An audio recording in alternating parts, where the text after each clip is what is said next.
Olá, bom dia, sejam todos muito bem-vindos à Casa do Seguro Good na COP30. morning. O Welcome ano que a to gente Casa do recebe Seguro, de conteúdo, COP30, conexão do a empresariado com strategic contact negócios, and criada para business promover o created to papel do promote setor the de role seguros of the na transição insurance sector climática. in the Meu climate nome é transition. Laís I Santos, am obrigada Laís pela Santos, presença. and thank you for your Durante todos os presence. dias de Now, during programação, all temos the recebido program, we autoridades have received governamentais, government lideranças authorities, empresariais, além de leaderships, and representantes de also organizações representatives of internacionais. international Todas as organizations. sessões All the contam com sessions tradução count simultânea. with Os fones de ouvido count with estão simultaneous disponíveis no hall, translation. na So the entrada para phones are necessidades available para at the entrance. retirada, Please antes pick do up início your das phones atividades. before the A beginning of the programação completa activities. da Casa do The Seguro na complete schedule COP30 of pode Casa do ser Seguro at acessada no COP30 site can be accessed through the site casadoseguro.org.br ou então casadoseguro.org.br pelo QR Code que aparece na tela. or O through grupo the de QR code.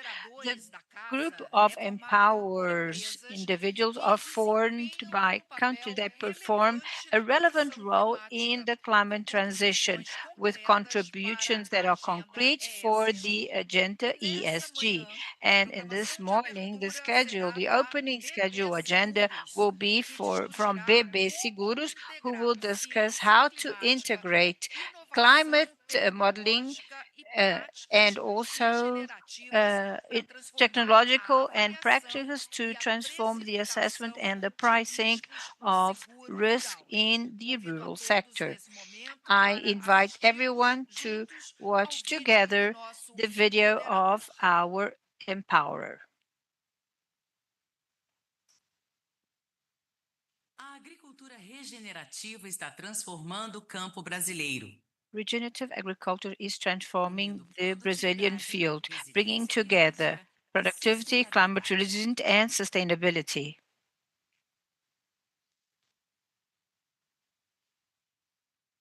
Práticas regenerativas Practices that podem are evitar até regenerative can 30% do increase up uso to de água no 30% the solo, retention of water reduzir em on the soil 15% and as reducing perdas associadas 15% the aos eventos losses climáticos, associated to promovendo climate resiliência events, e promoting produtividade no campo. resilience and productivity in the field.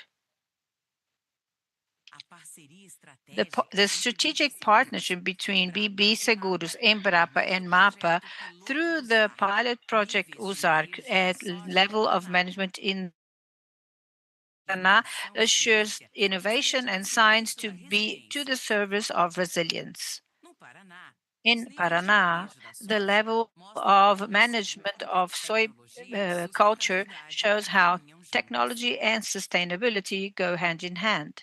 O consórcio Régia, em The parceria com consortium a Regia, Produzindo in Certo, partnership with mostra Produzindo como o Certo, seguro pode show how incentivar the e valorizar insurance can práticas incentivize and regenerativas, value regenerative unindo practices, produtividade, bringing together inovação e productivity, impacto innovation, positivo and no campo. positive impact in the field. De From 1977 a 2024, 1977 a to produção de grãos 2024, cresceu mais the de production of grain 500%, grew over enquanto a área plantada 500%, while the aumentou apenas planted area increased 60%. only O Brasil 160%. mostra ao mundo Brazil que é possível shows to the world produzir that it's mais possible com to produce ciência, seguro e more with sustentabilidade, science, cultivando safe, produtividade security, sem and ampliar sustainability, fronteiras. and also BB Seguros, broadening impulsionando our inovação e business. BB cuidando do Seguro futuro do agro brasileiro. promoting innovation and taking care of the Brazilian agri-business.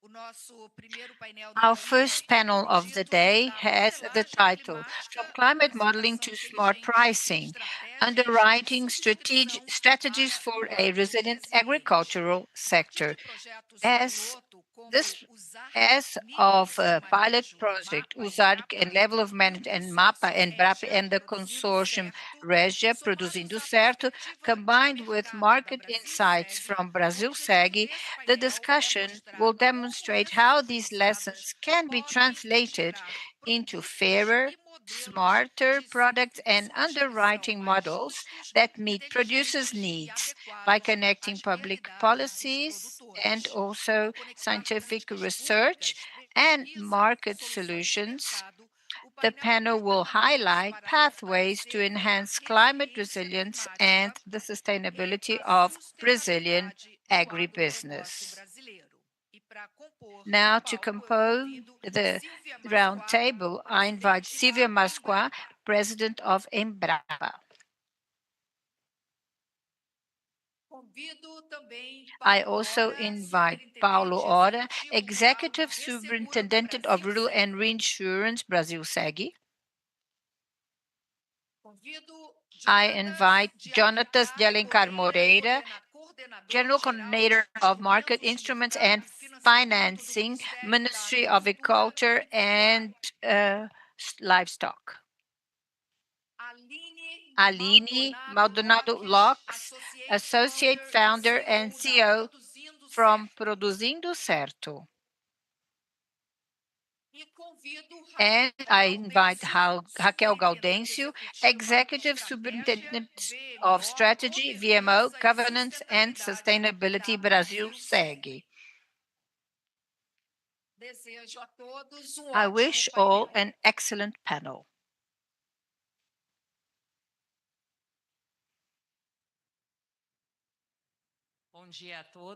Good morning to everyone. It is indeed an honor to be able to moderate this panel next to so important and competent members to talk about regenerative agriculture and as technology such as to funding mechanism can bring in fact more productivity.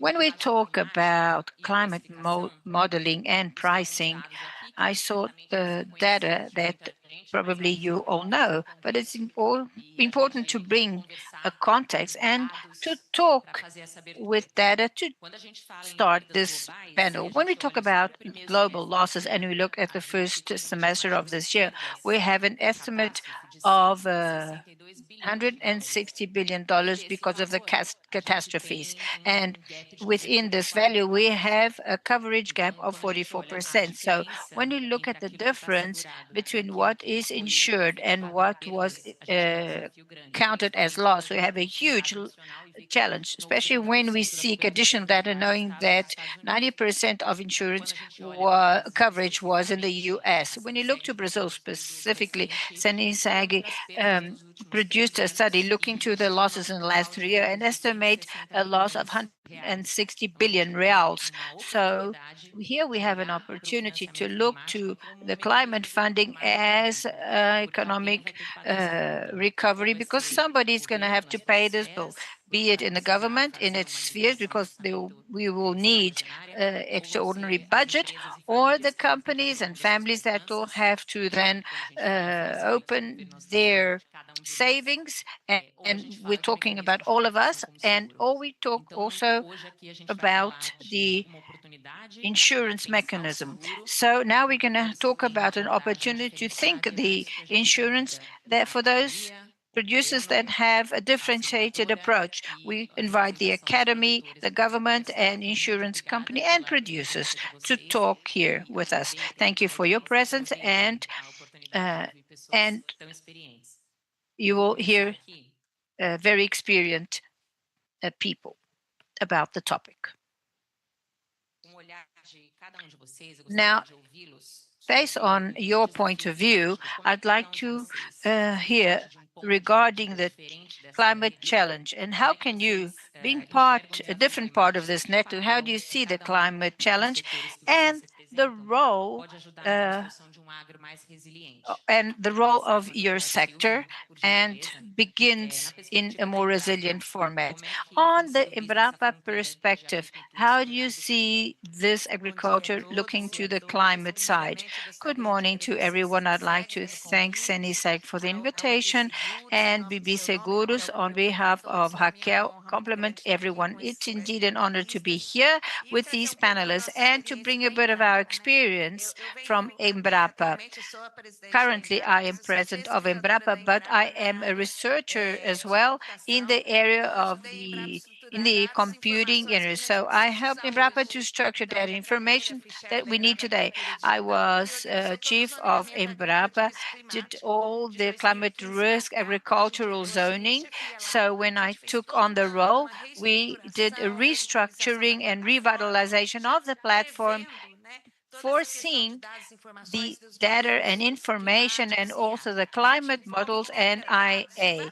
So we integrate data from several sources, INEMET, DUIMB, data from several sources, and we work with remote sensoring as well. And as of that, it's important to mention that Embrapa, we talk a lot about Brazilian agriculture, the boom that it was the last 50 years, going from just farmers to great exporter. It's got to do with what we're going to discuss. Thanks to this technology, training of researchers, and also public policies associated, the agricultural zoning for climate risk was created in 1996, and it started to be validated, but it began in 2015, was when we did the restructuring due to new technologies. And Embrapa then took on the whole network that involves 32 units, 200 researchers, and also the whole productive sector. So Embrapa generates and validates the 44 culture and 52 municipalities. They validate what are the cultures, where and when. So um, risk matrix of 20, 30, 40% that is used in the credit and also rural insurance. But in time, we noted that to face the climate extremes, and now that we are here, it's not only we cannot only consider the climate aspect, but we have to think about an agriculture that is regenerative. And now we start working with the levels of management, and I can talk a little bit more about that with you. Your story, Dr. Silvia, the first woman president of Embrapa, a very significant career indeed, and it is an honor to have you here to debate with us. Now I'm going to ask Aline now, Aline, who is CEO of Produzindo Certo. Now, so the efforts, you were chosen as an ideal partner for this partnership. You need to offer prices and differentiated solution to reduce the rate. I'd like you to explore a little bit, since you're very close to the producers. I'd like to know, and how do you understand how they react to climate change and what has called your attention at this moment? It is concern with funding, motivation, so on. Thank you, Raquel, for your invitation. It's a huge pleasure to be here with you, with honored, important people to talk about this topic, which is indeed a hype, and the producers as well. So I believe the producers, an important point for them is that they don't look at this agenda of the climate change as something different, distant. I mean, this is already happening, and externalize that it is something that pertains to the current moment. As Sylvia mentioned, we went through a technological transition so that there was a boom in our productivity fostered by Embrapa as well. And now we're going through a transition period and guided towards resilience and ecological balance and perception. So now I'd like to bring a bit of what the producers think about. So this will not only stand because of the environmental awareness, but it's got to do with the economic side. But when the producers notice more fertile soils, more resilient properties and lands, less dependent on external material, raw material, the producer then notices how this is important for them to give the next step. So how this inspires the producer to this change and adaptation. So if I were to choose one of the words that you mentioned, I think I would choose adaptation. The producers is ready to adapt, and the consortium is good for this agriculture looking to the regenerative side. Could you talk a little bit about the consortium for those who do not know? This is a Magitech company with our feet in the ground, because we're very close to the producers, in the sense that we help the producer to understand their property and also looking to the sustainable side and how to give the next step and supporting them to do a link to the market and also value their production. So this is the role of Produzindo Certo. Our clients are tradings, banks, food companies, these companies that hire our company so that we can look to this side and help the producer to improve their social environmental performance. So this being said, we have always been instigated by our clients with respect to the regenerative agriculture. I need more regenerative soybean and corn as well, and so on. So then we thought, how can I prove that I am buying corn or even soy that are regenerative? This came from several of our clients. We set up a consortium of regenerative agriculture, which we call Regia, where we brought together several companies to the links of the chain. So, and also with research and science to develop a protocol. In the sense, it was indeed very challenging because it has to be based on science, got to be strong enough, robust. We can achieve evaluation once the producer then accepts putting this in practice, this protocol in practice in the field, and it's got to be feasible for the producer. So it's a pool of companies that give support to this process. They give technical assistance to the producers. Produzindo Certo has a team of specialists in the field and gives this assistance to the producer to define what area of the farm, how and what practices can be better applied to the property within the range of practices of this regenerative agriculture. And we look for other links in the plane in the chain. So inside the consortium, we have grain buyers, and so once the producers are committed to this protocol, they have technical assistance to put this protocol in practice. I have at the end companies that buy the grains of these producers are valuing and incentivizing uh, this practice and this purchase. So we're looking for other partnerships to also to take this to other links of the chain. So in the sense, how are we going to integrate these impact integrators in the economic relations that the producer has throughout the chain? So be it at the end selling the grain, or when he purchases raw material, or when he sort of gets funding from a bank to get a better fund. And this is what is this is what we are developing. Why not develop an insurance looking to that resilient area, measuring resilience of that property? And I believe that an important aspect regarding the consortium is to bring this tool that measures, because you have to measure, we have to have indicators to compare with and to give transparency. So proving that in fact this property is more resilient, it can have an insurance policy that is a bit differentiated, and this is the idea of the consortium. And BBC believes this, and this is why this pilot project that we're doing, celebrating it with Produzindo Certo, we can bring this differentiation, the economic differentiation in insurance protection. That is very promising. Now I'm going to ask Jonatas a question.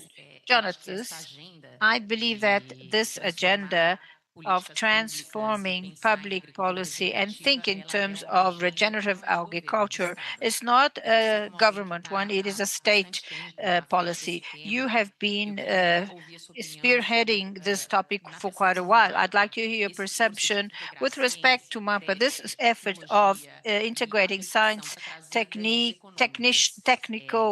knowledge and economy. Is it in the same climate or the same speed as you would like it to be when we look to all these links of the chain, as was mentioned, insurance, government, science? And what is your point of view? Good morning to everyone. I thank you very much for the invitation, Brazil. It is indeed a pleasure to be here participating in this panel.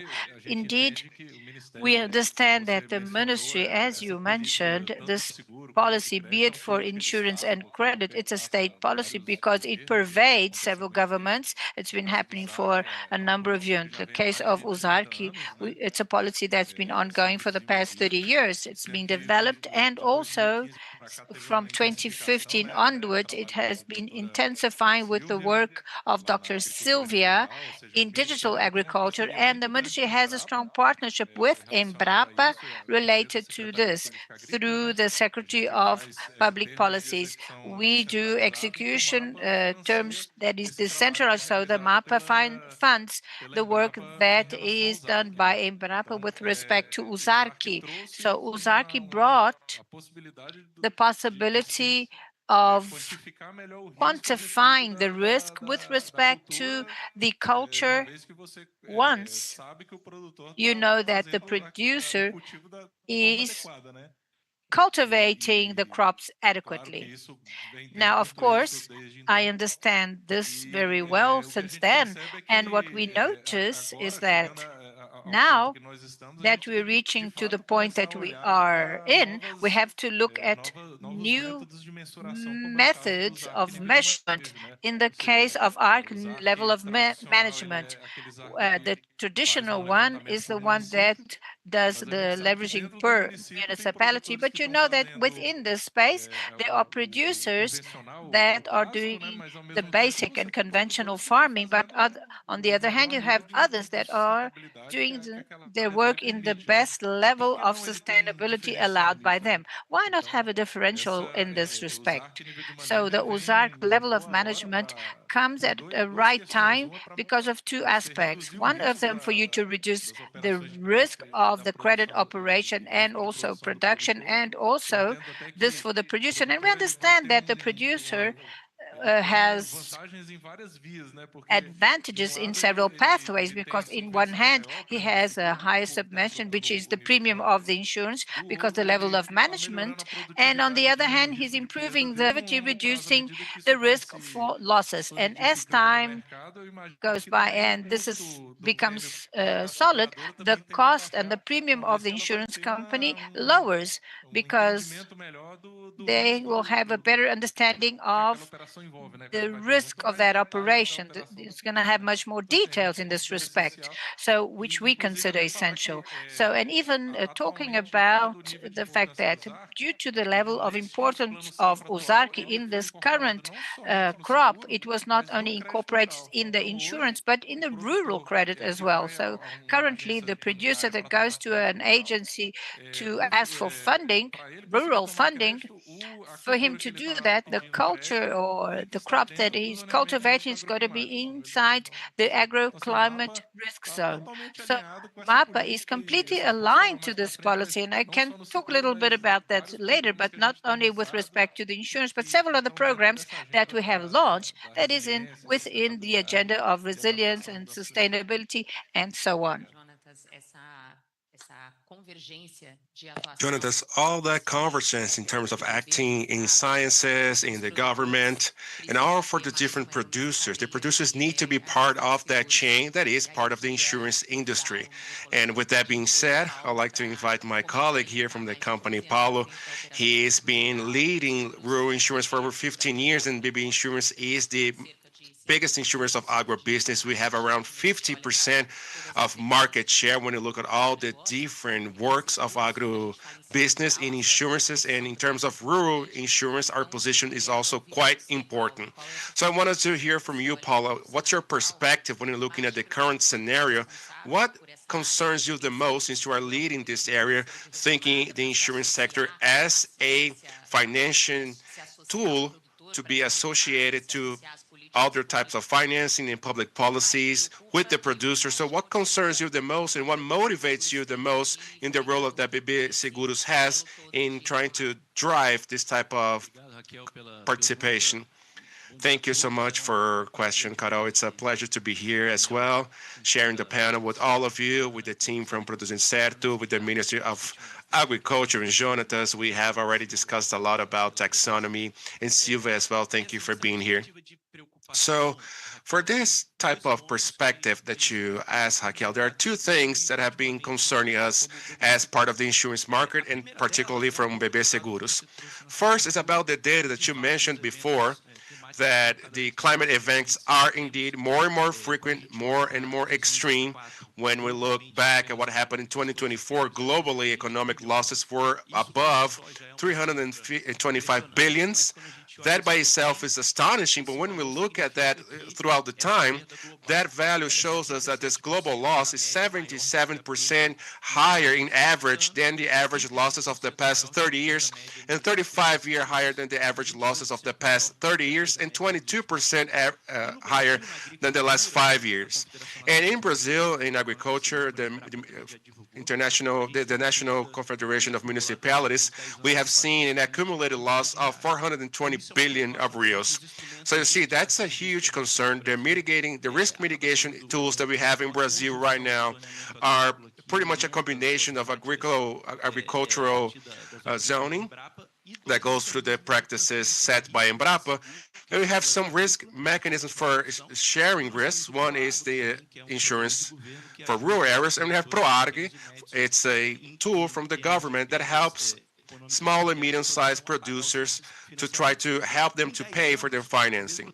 And in 10 years, since we had 420 billion reals in loss of economy, both products together were able to reinsure people in terms of 60 billion reals. There's still a lot of growth in there.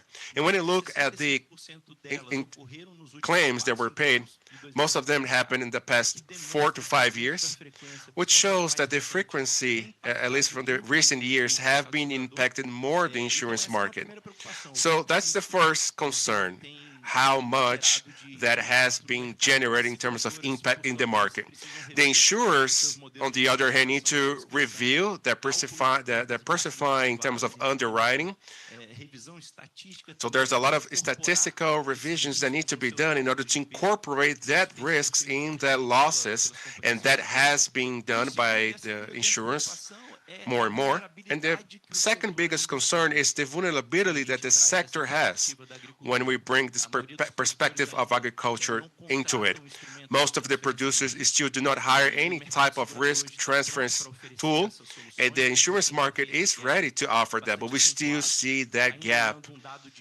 And if we look at it, data from 2024, we see that most of the capital protection, looking at the GDP from the primary agriculture and livestock sector, that protection doesn't even get close to 8% of GDP. So the capital is still very low, and the planted areas are still less. It's going to be less than 5% of farmed areas in Brazil. So there's a huge area for improvement here. But Raquel, it really motivates me to see that we are getting closer and closer to science in order to create those products. So the insurance market now has a product portfolio that is more encompassing of different type of productive chains.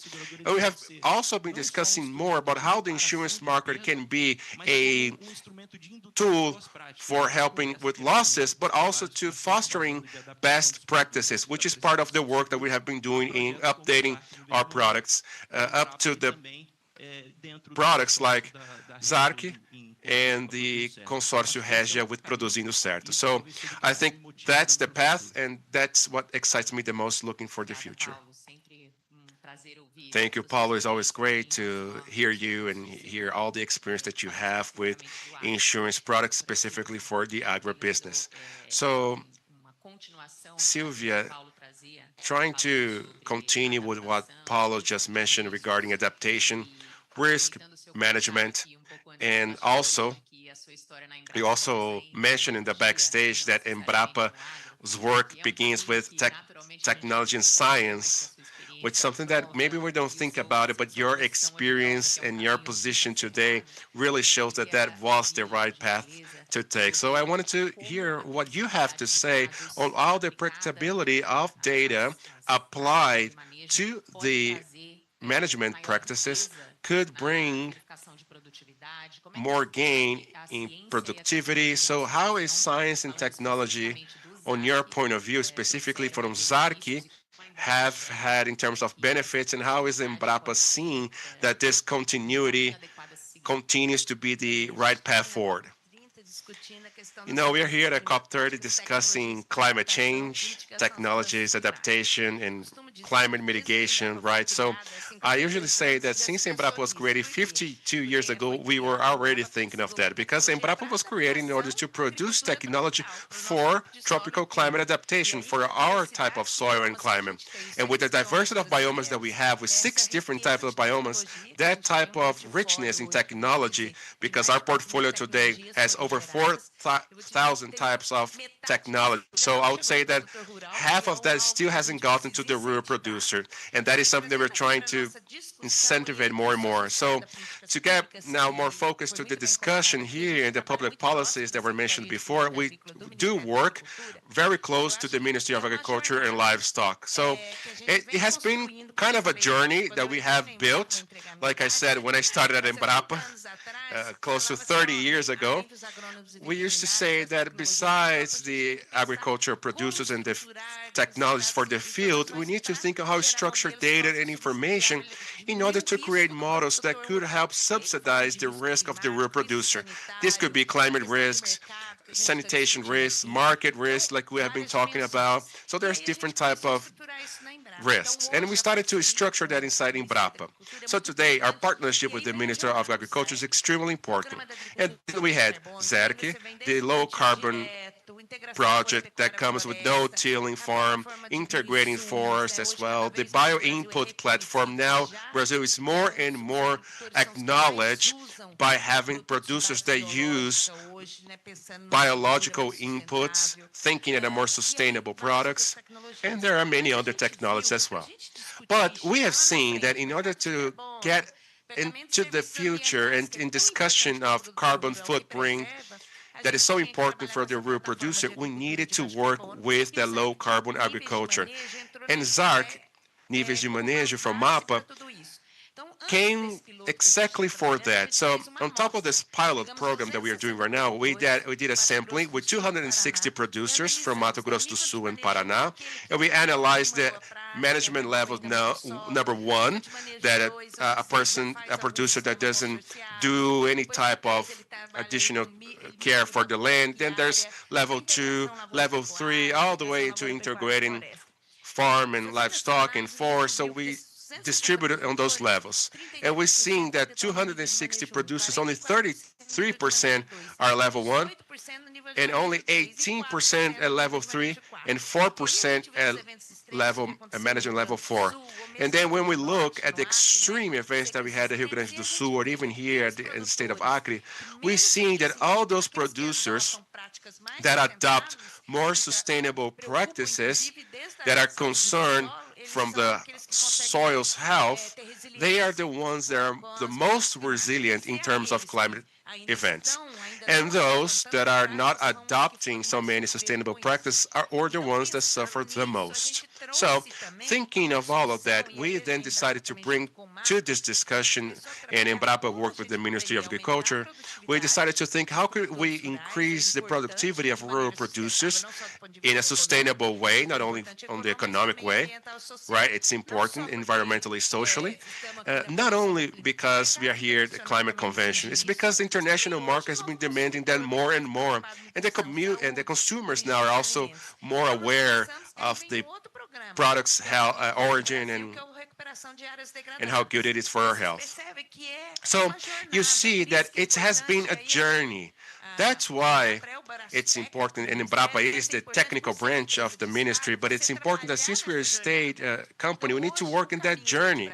And now the Caminho Verde do Brasil and the recovery of degraded lands was the subject of a study from Embrapa.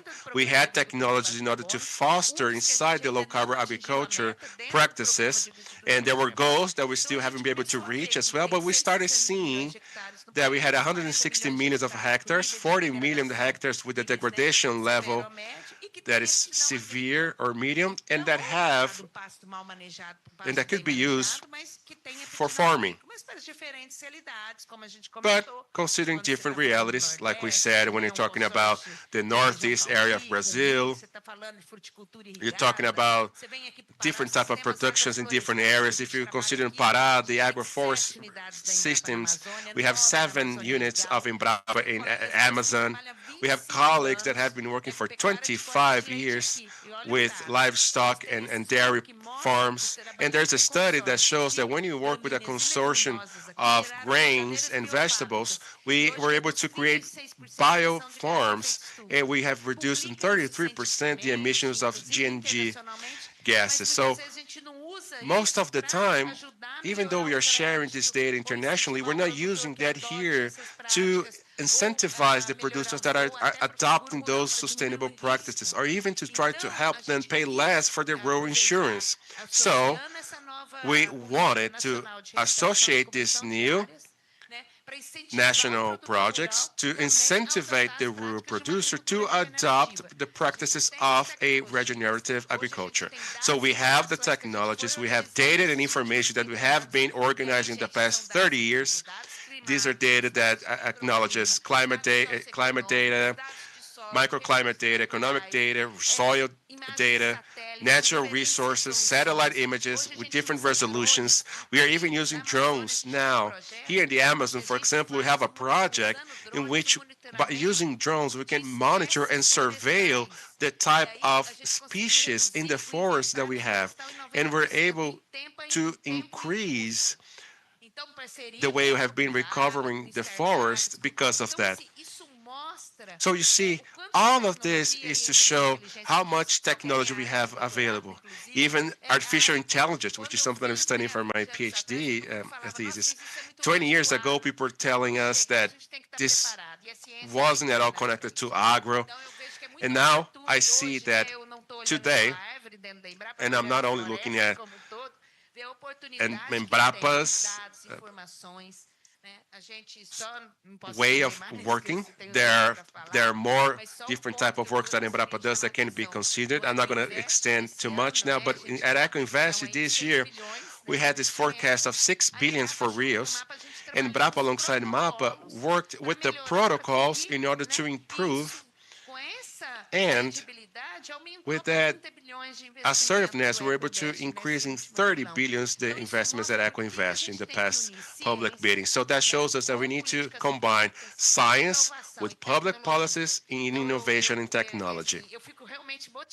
So yeah, I'm always very motivated. I'm sorry, I know that I talk a lot, but it's just I'm excited about this. Brazil has the solutions here. And by the way, congratulations to CNseg for creating this space. We have Grisoni here at Embrapa.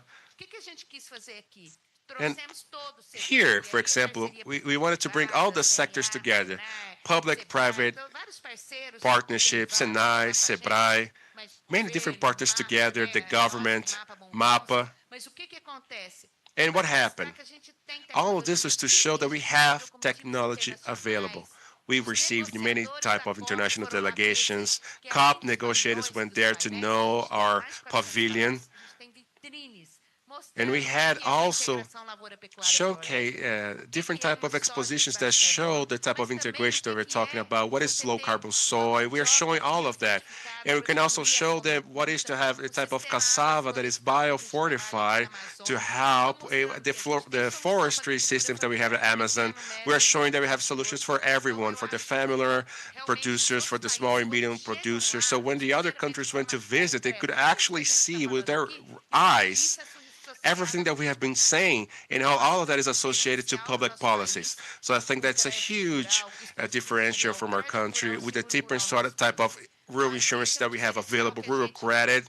I think all of that goes to show that we, Brazil, are definitely starting very strong this new journey ahead. This is a good moment for Brazil to showcase the entire world that we can definitely contribute to produce and preserve the environment with technology based in sciences. When I was listening to Yusuf, I remember a information that I saw that said that a third of the world's production is made by small and medium-sized producers, food producers, and that they only get 1% of financing. So there's something wrong here, right? And just to try to echo a little bit on what you said about how technology can improve production and other things, I'd like to ask Aline now, because Aline is working with the producer consortium that has the appropriated management of their land. Aline, what have you been seeing in terms of the increasing productivity and other data that you have for us? So I think that it's important to say that the producer, when they join our consortium, they are committed to regenerative agricultural practices, and we have a different way of working with them and the way they work during the time that they work together. So they're not concerned by this next harvest or the harvest next to that. They're concerned with the long term. So he's thinking how his productive process will hold into the future. And by thinking like that and changing their approach was a very important thing that happened. This change in approach helped them considering other and better paths because the producer starts acting towards the climate risk and also starts to build their own structural resilience for that property. And then we get to the indicator and the results. So what type of concrete results we were able to achieve. If you look at the Regia consortium, when we have all the support, the technical support, and all the measurement and the following and monitoring all the results of the practices. So we are seeing producers with a sustainability score that is way above average. So looking at other aspects like social aspects within this property, it's one of the things that we're seeing.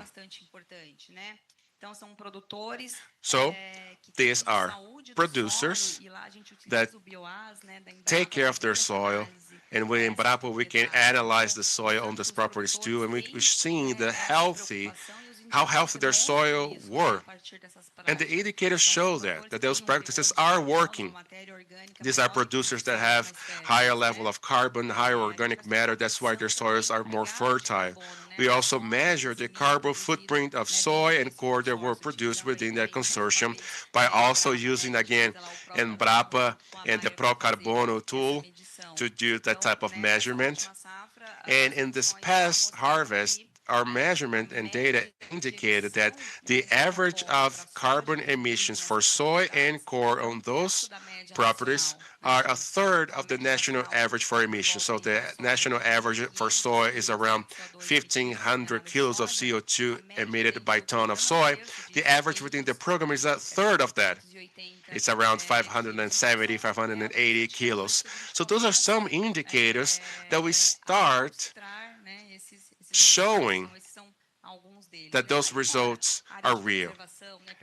We also have the permanent reservation area, carbon stock that happens within the forests, the quality of the water and the care with the riverbeds within the properties. There are so many other type of indicators as well that exist that we use to measure, follow through, and we can see it how real all the results with the commitment to the practice are.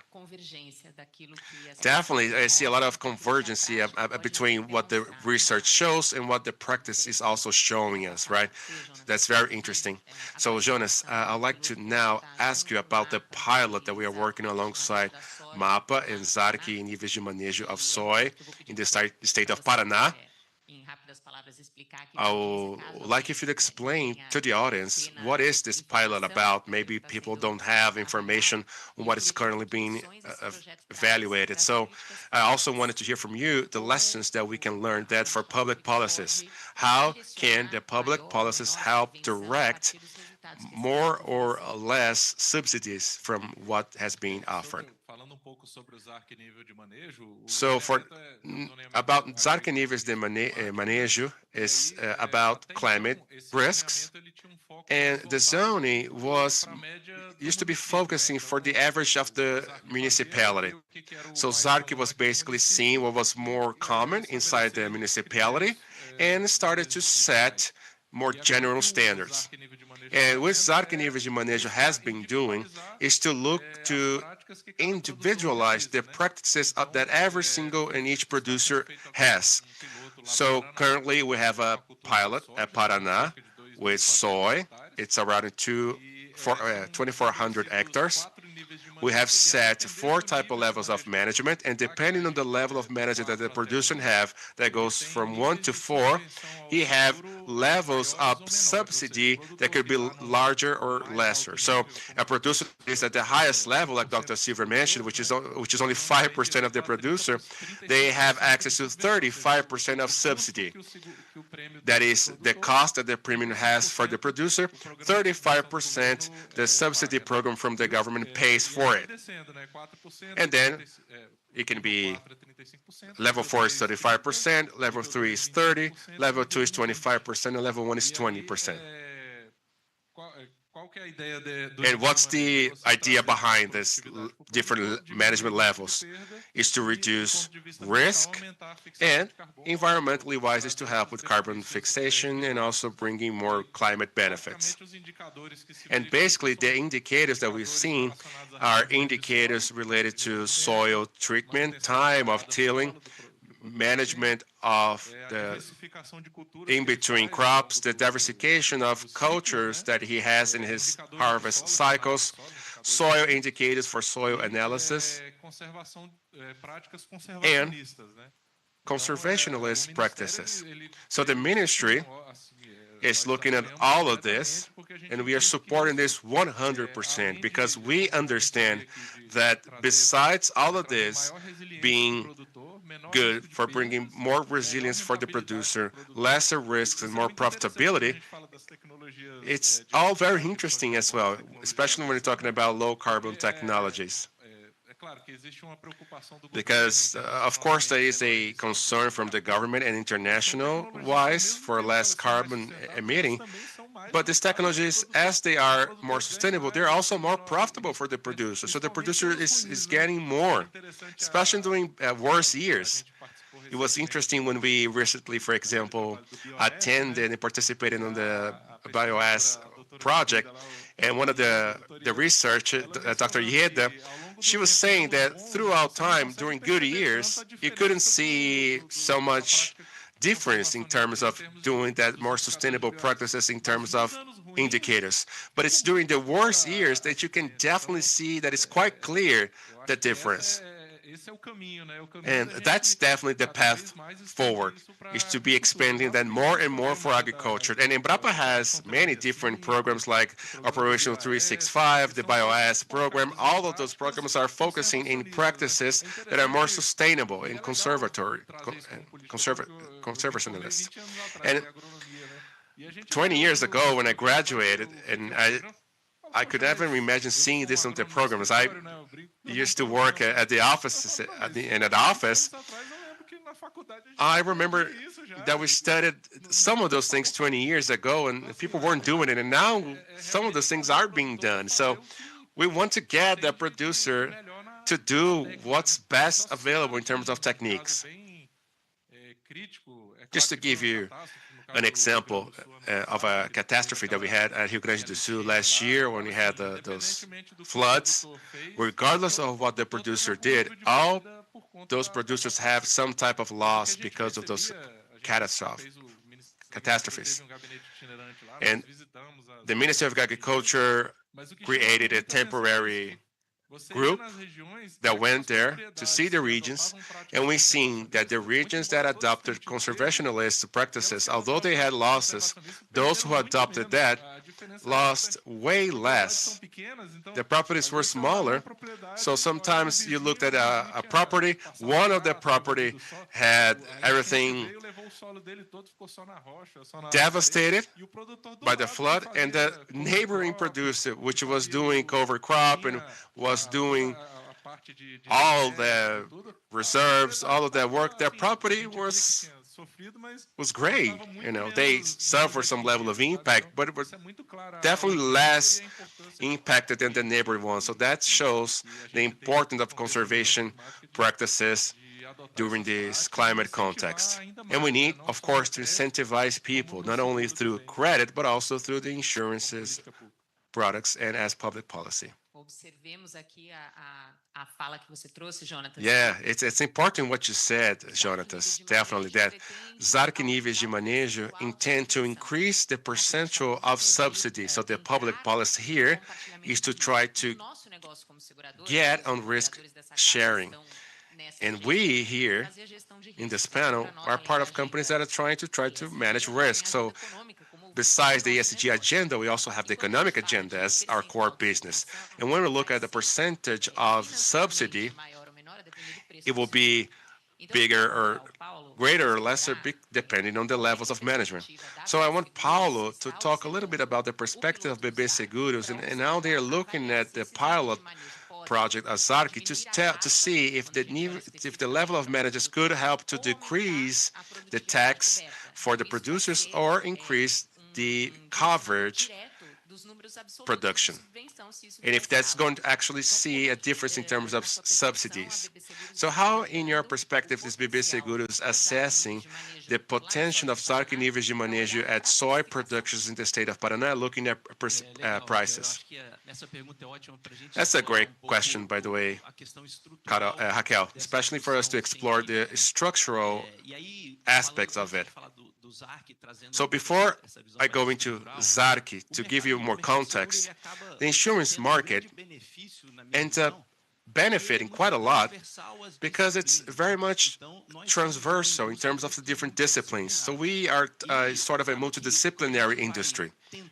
And when we start specifying risks and trying to move out of a macro vision to a more granular vision, we see that the quality of information based on the data, variables, and information that helps specifying risks, we started moving out of the one-size-fits-all solution that is good but is never quite customized to something that is more customized, that is more connected to the reality of the rural producer. So that producer sees how it makes sense for him to invest in terms of technology in his perspective. So we from BB Seguros, we are quite a protagonist amidst all of this. We try to work with in improving the quality of those data and how to storage that data and analyze that data better, and to try to work modeling that data as well. So this multidisciplinary, like we have cartographers in the company, we have people from data sciences, agronomists, veterinary as well. So we have a very multidisciplinary team trying to design all of this. And the biggest challenge with the rural insurance is precisely the difficulty of all these different systems. So we are trying to take into consideration the complexity of the treatment of the soils and the systems that include the plants. And there's also an additional component in all of that, aside from all the agrometeorology, that is the handling of the soil. So that soil management has a severe impact in the productivity of what we are able to reach and what that production can do. So depending on the management of the soil, the producer is more or less capable of getting to that productiveness. We have already tried to work this structurally in terms of analysis, and obviously as BB Seguros, we were very excited to draw close to Embrapa and the consortium to bring this to another practical moment, to analyze what is the weight of these variables in the set of insurance pricing. So now, what were our main conclusions? We've started since the beginning of this project. Eduardo has been an amazing job, and he's very excited be doing this and drawing close to the public policies. And here at BB Seguros, we are evolving a lot. We took part of the project in 9 municipalities of Paraná looking to soybeans. We have a remote sensoring team that did all the operations pertaining to it, the team that does the soil risk, and our internal team to put this standing and share with Embrapa that does all the processing pricing and defines the level of management as output. Now, what were our conclusions, the main conclusion? The first one is that the variable soil responds to large part of the classification of the level of management. I think it is indeed the main variable. It shows the resilience of that production management, which is a saturation and respond to great part of the resilience that producer built in the production sector. Now, the other large conclusion, major conclusion, is that the agronomic history of the system, and mainly the culture rotation in the different families of species, responds to great part of the resilience of the production system coverage, coverage, tillage, and how the producer manages this among the crops and how to measure this. And now we already start tangibilizing the weights given to it. And the third big conclusion is the application of remote sensoring. What was developed a few years ago in the Ozark work becomes the great validator of the process. It does not necessarily bring a specific weight in terms of variety and in this measurement variety, but it gives conformity to the process and identifies a number of things. So the remote sensories, we've been doing it for quite a while in operations, is one of the major variables. And at the end of the process, we noted that 58% of the properties and one of the 52% level management 2, 33 level 3, and we had one property with level of management so which was the only pilot property that reached this category. And now we will sit and discuss with Embrapa this bit of this result. We're doing another work with the market. There are two other insurance companies working strongly on this so that we can consider these perceptions and how to simplify certain aspects of the operationalization of this process and going into a more consistent operational model ahead.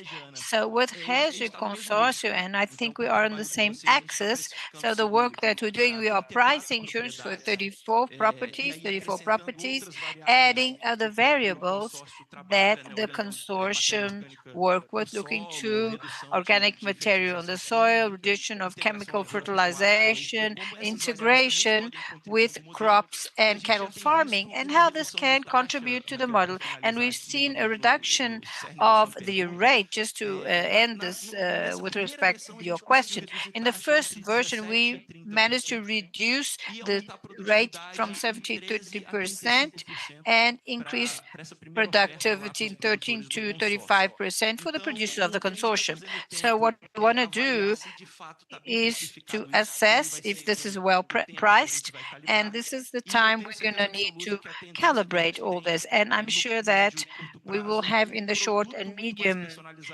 term, we'll have a more personalized pricing with lower cost for the producers. So I believe this is the pathway of the rural insurance, looking to the 5, 10 years to come. So we noted that we have money on the table.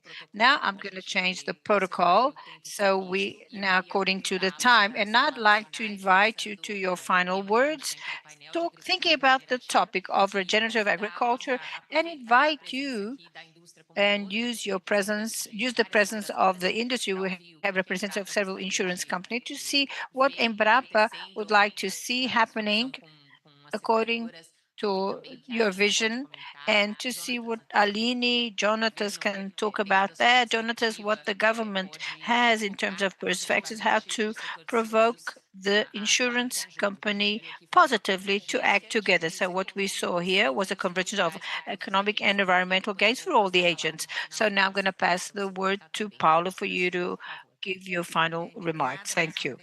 Thank you very much once again, Raquel. We thank you for the opportunity. But I think Paulo brought an important aspect that's important to point out. This roundtable was very, very good. We are working in a multidisciplinary and integrated team. In Brapa, we see the Brazilian agriculture as multifunctional. So it's got to do with origin of food, tourism, health, and this grew. And 20 years ago, Jonathan, in the agronomy, we discussed agronomy. I come from the area of technology with Embrapa in the past said, no, you got to have everybody together. So we have multidisciplinary teams to act and talking about data scientists, engineer, physicists, and Embrapa has a journey. So today I have a mixed genomic unit connected to climate change. It started in 2012. We've been working in also working with genes that has water resistant raw material and working with a bacteria of Mandakaru, we created inoculant products to foster the growth of plants, boost the growth of plants, and also bioinputs also resistant to diseases. So this is a journey and it has to be integrated. And what I see, according to this experience, Mrs. Seguros and MAP as well, who is our supervising ministry, that this is an integrated, it's not that you have the insurance and the bank working on one area, Embrapa developing technology is not helping public policies. So here we see exactly the importance of this convergence and the multidisciplinary team. So I feel I'm very pleased, and I think this is a very symbolic moment that shows this integration, this convergence, and that we can advance significantly. Because if we get together and bring and reunite our strength, we can be together with rural producers so they can have this regenerative agriculture and they can see that how this can improve their income economically wise and also understand and be uh, uh, stimulated to use good practices as of genetics, more sustainable management, new technology. We showed several examples, remote sensoring, drones. The digital transformation has got to do a lot with all of this because there is the need for the small and medium-sized producer to incorporate this agriculture, this digital aspect, so that they can be inserted in this process and have access to credit, access to rural insurance as well. So I'd like to congratulate and just like for this opportunity that indeed, if you bring together and involve, we can be a co-pilot and give scale to this and everybody will win. Producers, science, the country, and also the whole world, because we're talking about food safety, healthy food, and I believe that thinking in terms of contributing to the quality of life of people and a more sustainable planet. So congratulations to all, and you can count on Embrapa. Thank you very much for this opportunity. Well, I believe that a change that makes me very pleased and excited, and looking back in the beginning when I started this work with production, agri, sustainability, visiting the farms, collecting data to conduct a social environmental diagnosis to help the producer to improve his social environmental performance. The question that I used to hear is, what do I get with this? What do I gain with this? So this question now has changed. The producer says, okay, how can I start? How can I start implementing this? Who can help me to do this? So where to start? So I believe that this change, the change of this question is indeed important because the debate with the producer is not only to convince, as it was in the past, but this happened in the past, but now it's much more with respect to implementation. Hearing from the producer in a country like ours, where we have a huge scale production, a country that has an immense biodiversity and the possibility of retrofit in open areas, which we have, and that is huge. Well, looking to all of this, then these are the ingredients, the perfect ingredients, so that we can have a scale regenerative agriculture. And this is what the world needs, and our producers, I believe they can integrate and already delivering this. Now, I point out Silvio's words that this integration of the links of this chain is extremely important, because this will make us advance faster. That's it. Well, I'd like to thank the audience and the panelists here. It was a very, very rich discussion. We learn a lot with these debates. And I understand that the vision of the government and the ministry is precisely the one that we have the technology. A lot has to be developed. We have an interested sector. We have public policies. And I think that the main aspect here of our vision is to scale this, and also to put these practices to work in a broader sense. Obviously, we have challenges because the government is launching, actually, in this context of COP, they launched the Brazilian taxonomy, and obviously it is one of the sustainable taxonomy in the world, because others do not consider agriculture. So this is innovative because it covers agriculture. Embrapa was a partner and developed all the criteria. Taxonomy, what is this exactly? It's the set of criteria that defines if an undertaking is sustainable or not.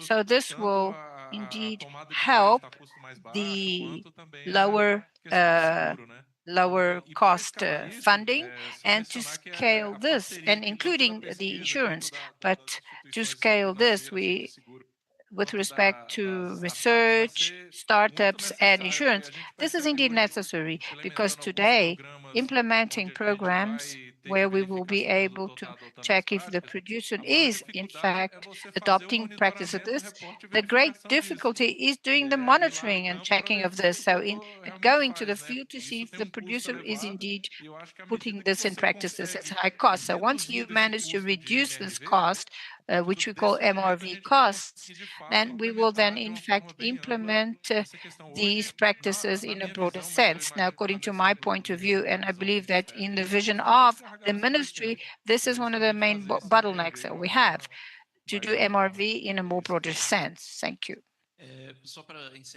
Just to close my last remarks, we do not have any more time, but I'd like to thank our colleagues here. And also, my final takeaway message with respect to what we think. The insurance industry, I believe, is the one that is very much able to contribute to this production process, because it's part of our business and it is the foundation of our business as well. And so we consider and know the risks. So the agenda of risk transfer under this huge umbrella, which is going to do with mitigation and resilience, is going to be, this agenda has to be reinforced. And CNseg has been working strongly on this as a confederation, and bringing insurance to this discussion agenda, and also to consider this instrument of risk transfer to the table. So I'm very pleased to see the Academy very close to the rural insurance. I see FGV University, which is also something innovative in Brazil. We did not have in the university a center that had specific studies for rural insurance. So Roberto Rodrigues spearheaded this in the past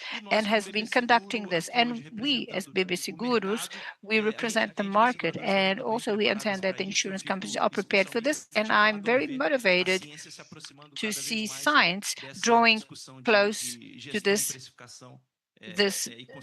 management of pricing, management, and insurance. So thank you very much for this opportunity, and I hope you have enjoyed the discussion.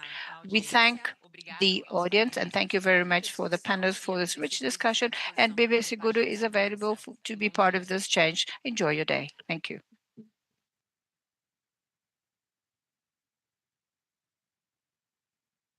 Muito obrigada. Agradecemos a todos pela contribuição. Eu informo que teremos Much uma for your contribution. We'll have a brief coffee break. And before that, we have one more video from our Empower. We will return at 11 p.m. just now. Thank you very much. Now let's watch the video.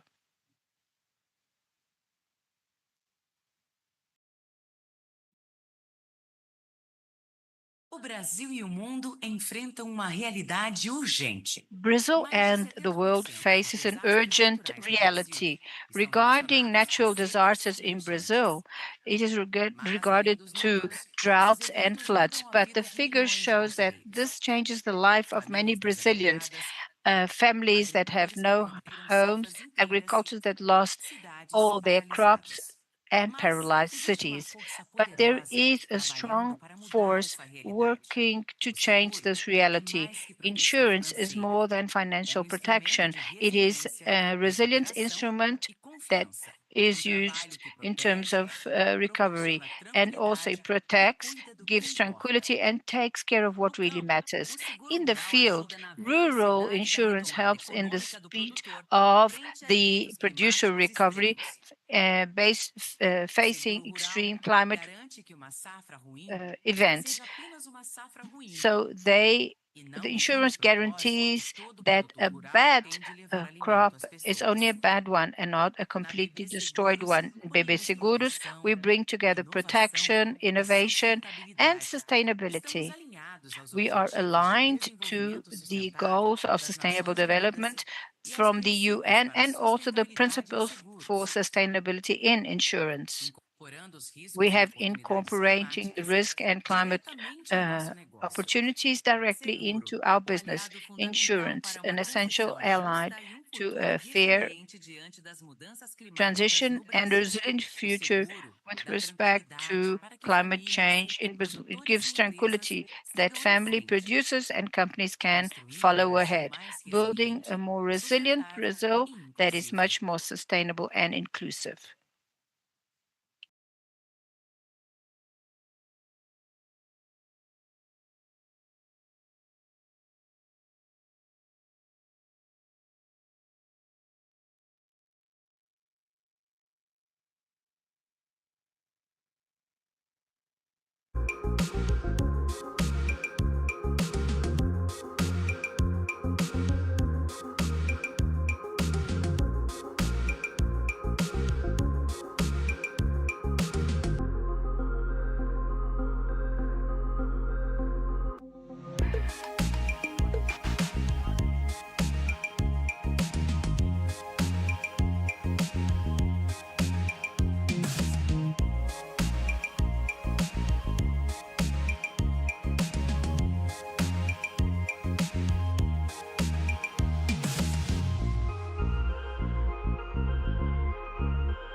Consegue diminuir um pouquinho?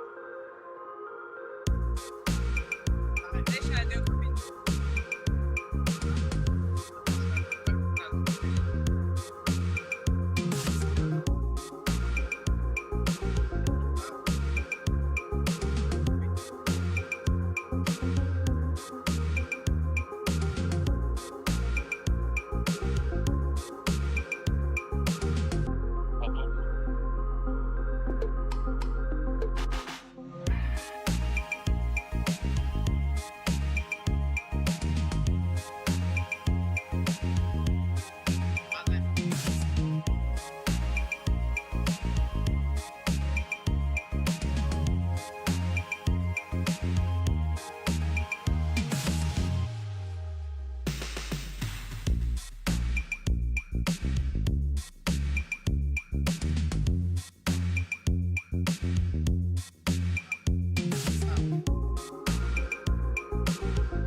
Olá, estamos de volta. Sejam bem-vindos novamente. Por favor, Hello, podem welcome back, retomar everyone. seus lugares Please para que possamos retake your agora seats começar so we o can segundo painel da finally start semana, the second panel of the day. dando prosseguimento à So, nossa programação. to continue Eu with your lembro que hoje, agenda, às I would like to 18 remind, by the way, horas, all a of you BB that at Seguros 6 convida p.m., todos para BB Seguros coquetel would de like to invite all of you confraternização. for a cocktail. Aguardaremos todos vocês, tá We bom? wait to see and we E hope o to see próximo everyone painel there. que estará começando So, this agora next panel, we were reunirá just about to líderes do start, Banco do will gather Brasil e leaders da from Banco do BB Brasil Seguros and para BB discutir o Seguros papel do to discuss the setor role of the financeiro e financial de seguros and na insurance construção sectors de in uma building economia de a baixo low carbon carbono e economy na promoção and de um promoting desenvolvimento sustainable sustentável. development. Vamos, portanto, começar. Let's then kickstart here our panel. And to do that, I'd like to start all of you to please, if you can take your seats, because I'm about to start inviting our speakers.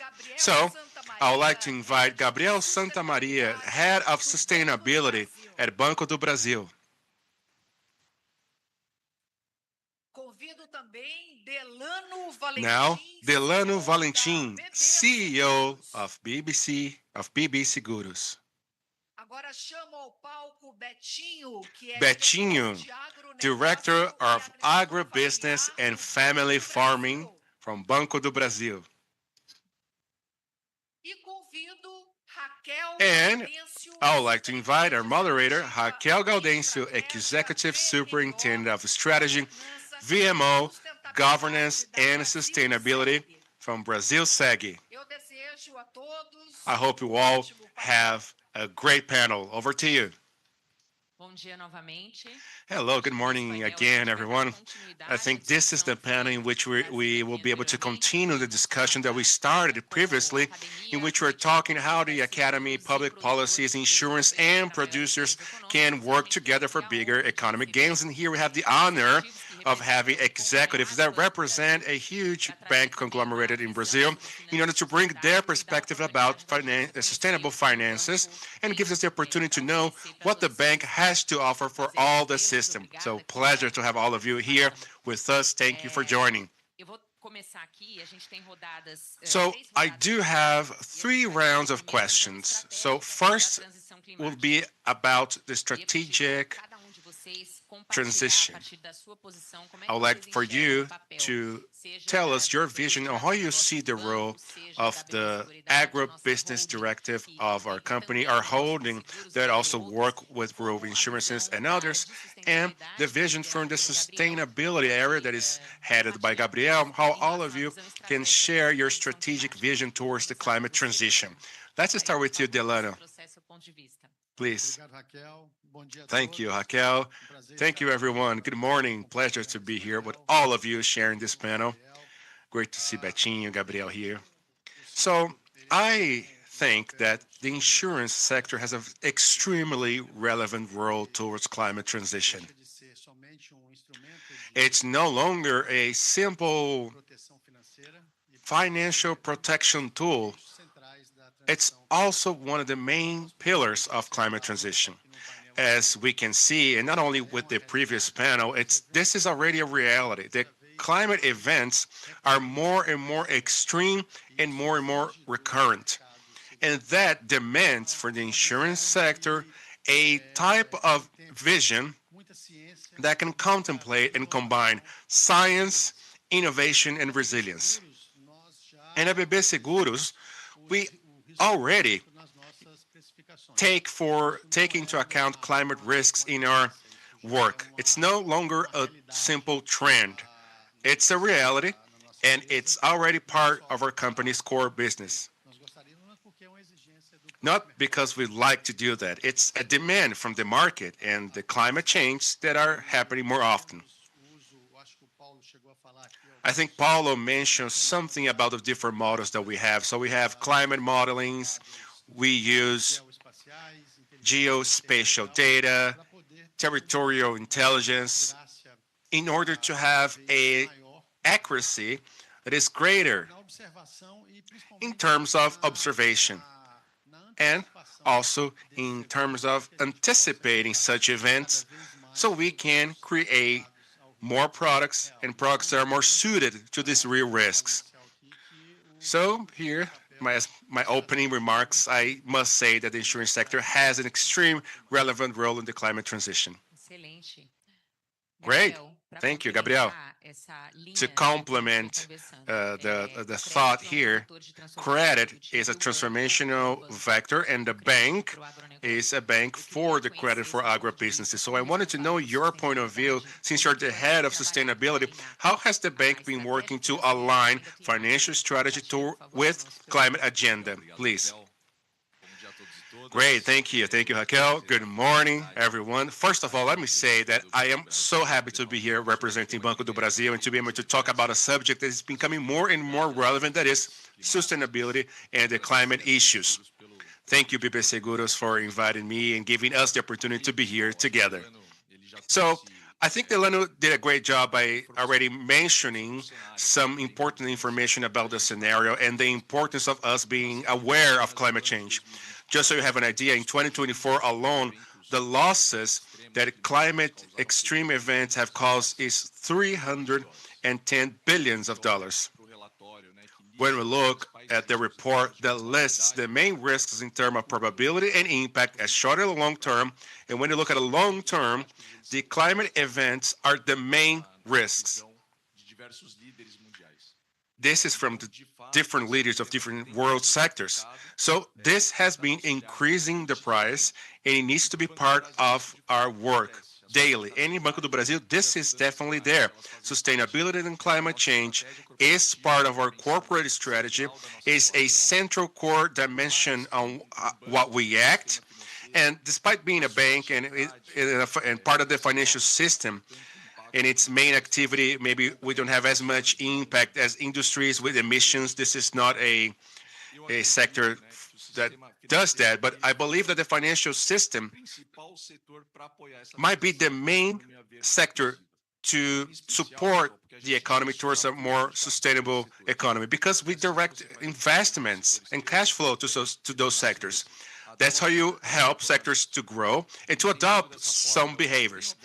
And since we understand like that the bank has several different type of internal practices and policies, but looking at businesses, if you look at our credit portfolio from 1.2 to 1.3 trillion, 400 billions are already directed to what we call a sustainable portfolio. So we have been trying to get more and more credit to greener sectors that have a social environmental positive impact. But beyond that, I think our goal here is to support customers and clients towards this transition. So we are looking at more issuers sectors that could have a more negative impact, and we try to get them together to join us so we can have our portfolio more and more sustainable. So this is just a little bit of our main activity and what is connected to our core. We have the goal of reaching 500 billion in this sustainable wallet, and we have been unfolding that into other goals and targets. So for renewable energy, we have a 20B amount. For agriculture, I'll let Betinho talk about it. For states and municipalities, the same, trying to support the local administrators to develop sustainable products for their region, and we go beyond that. And we have been acting with new businesses. Just so you have an idea, the bank today is working in the carbon market, the voluntary one, both in the development of carbon credit projects, looking at our agribusinesses clients. It's around 30 projects that we already have in our pipeline. We have released here a copy, our carbon trading table and program. So with all the generated credit, I would trade that to big companies that have taken the commitment of being carbon neutral. So that's another way that we have tried to contribute towards this transition, Raquel. And we go beyond. Just to give you another example, and then we can have Betinho say as well. Me and Zé Alves, that is here in the audience, we have defined a social bioeconomy agenda. Initially, we tested the capillarity of an agency network. We have agencies in different municipalities in the country, but we have realized that that format wasn't the best. So we created a team that we call the Bioeconomy Hub. It goes to the field, it gets internet, it visits settlings, it visits small riverbank communities, and through that, we develop, we work with them, and we concede credit. And that's how we started seeing a bigger transformation. Less than an hour from here, Belém, by the way, you have the Arapiranga community, and not that long ago, they didn't have access to clean water, to energy, and internet. And with a small credit for familiar agribusinesses, we have seen how much their reality was completely reshaped. So I think that's some of the examples that I could give you in order to kickstart our conversation. And by the way, I'm so proud of being able to be part of this conglomerate for over 20 years and seeing this agenda that Banco do Brasil truly follows to bring sustainability in its look for businesses. And that makes me very proud. So it's great to hear your examples now, Gabriel. And to think that if we have the challenge and the bank is starting to offer more credit for family businesses, and we're trying to get all the smaller producers into a more economically viable production, inside the insurance sector, we might still have the sector in trying to amplify the reach of their insurances, because we ended up only reaching the medium-sized producer and less even the greater producer, because they have other financial protection tools. But it's definitely a start to start like that, and then we make the insurance instrument as a instrument to try to add to the feasibility of you recovering from financial losses, and then you use the insurance that will look to the mitigation of that risk. So you have the credit for production, you have the action in itself from government, and you were just talking about the municipalities, the states, and the union to try to recover in terms of economical losses, and the insurance then starts up being an instrument for risk mitigation. And that's a very important agenda in order to add to all the conglomerate and try to help the country to continue to grow. So now, Betinho, it's an honor to hear from you, the Director of Agribusiness and Family Farmer, right? So Betinho, we would like to hear from you. Agro is one of the most impacted sectors from climate change. And it's also the one that could help with solutions. So how can the agribusiness benefit from the integration between credit and insurance? Thank you, Raquel. Good morning, everyone. So first of all, congratulations, guys, for organizing this space. The space is beautiful, by the way.